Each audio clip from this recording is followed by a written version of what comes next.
What's up, family? This is your man, not your boy. Go Black to Africa. So, I want to go ahead and just share this information. If you think about it, here in life, sometimes we can get caught up in societies.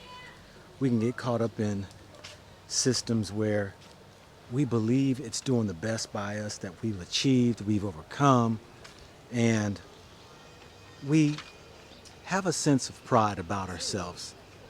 Now, that's not taken away from anybody out here who's found their way and have gotten to a place that they accept is the best that they can be.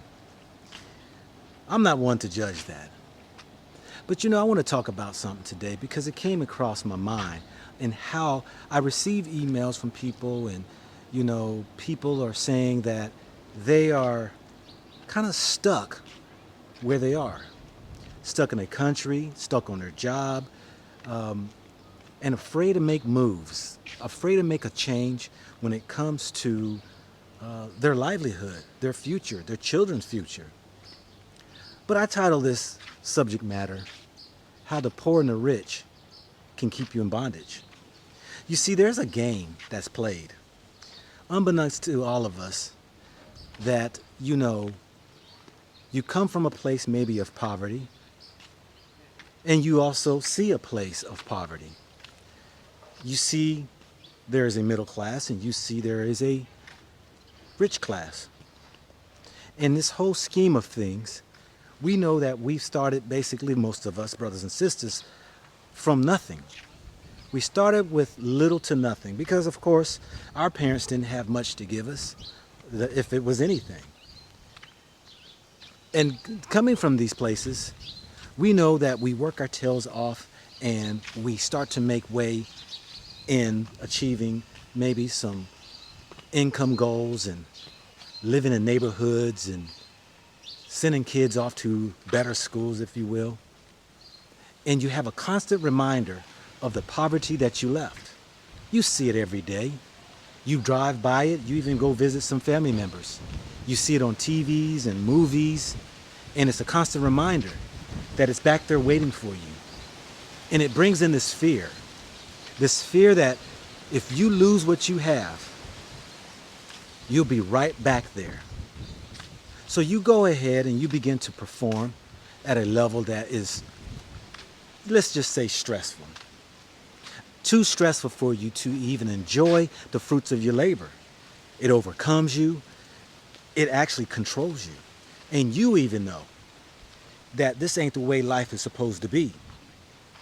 But you have this constant reminder of this poverty that you came from. And you see it every day.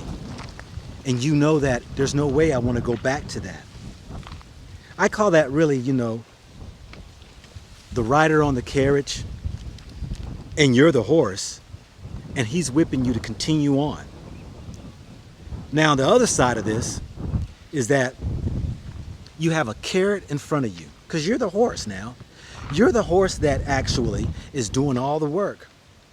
And this middle class, upper echelon, or this higher class that you're trying to get to is the carrot. That carrot is something that you probably, most of us, will never get to.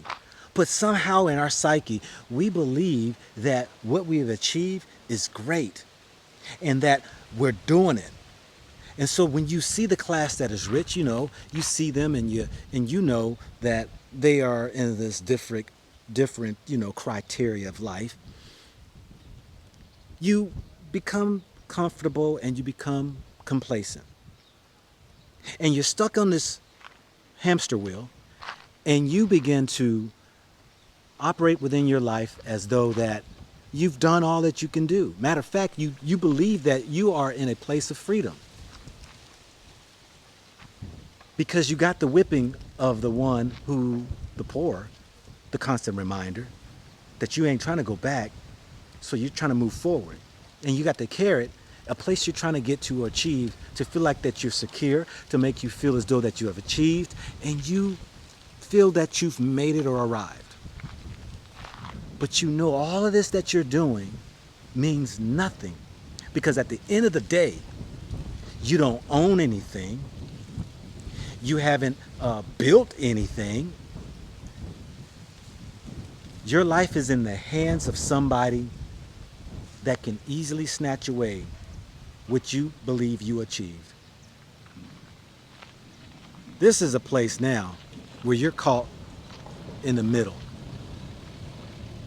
You have a dilemma on your hands, or in a conundrum, because you now see it for all that it's worth, that what you have been living a life trying to do for you and yours have got you very little. This is why I'm talking about Africa all the time. That all that you've worked for and working towards to this day, you will never have or achieve. I see more Africans who own their own houses than I do see Black America who owns their houses. All I see is Black Americans, even y'all in the UK, Canada, Europe. You're paying for a house, got a loan on a house, got a loan for a car. Some of y'all got a lot of big debt on credit cards, that everything that you have, you don't even own.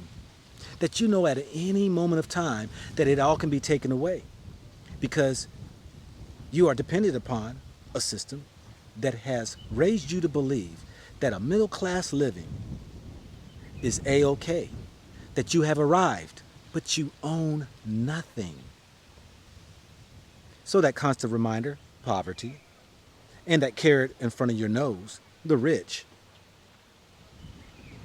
will always be a nuisance to you, because losing everything you got is a nightmare. And trying to get the riches is just a headache.